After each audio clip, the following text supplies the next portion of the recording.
সন্দৰ্ভত আজি কোৱা কথা আছিলে কি হৈছে আজি কাম মোবাইল লাগে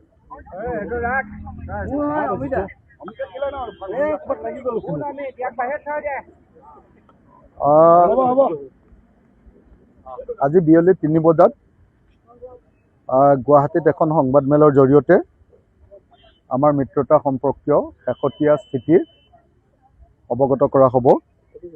আজি বিয়লি 3 বজাত এই সিদ্ধান্ত লোৱা হ'ব এখন সংবাদমেলৰ জৰিয়তে। গতিকে বিয়লি 3 বজাত আপোনালোকে জানিবলৈ পাব গোটেই কথাখিনি জানিবলৈ পাব। সকলো কৰ্মী অপেক্ষা ৰৈ আছে, সকলোৱে উদ্বিগ্ন হৈ আছে বিষয়টোক লৈ। কিমান আশা কৰিব পাৰি, কি এতিয়ালৈকে চলিছে? এতিয়ালৈকে পৰিস্থিতি বেয়া। এই মিত্ৰতা সন্দৰ্ভত আজি কোৱা কথা আছিলে কি হৈছে আজি কাম মোবাইল কাম মোবাইল লাগে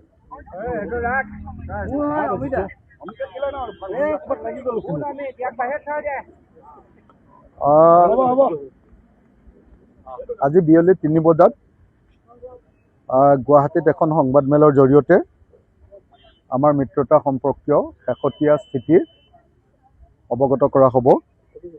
আজি বিয়লি 3 বজাত এই সিদ্ধান্ত লোৱা হ'ব এখন সংবাদমেলৰ জৰিয়তে। গতিকে বিয়লি 3 বজাত আপোনালোকে জানিবলৈ পাব গোটেই কথাখিনি জানিবলৈ পাব। সকলো কৰ্মী অপেক্ষা ৰৈ আছে, সকলোৱে উদ্বিগ্ন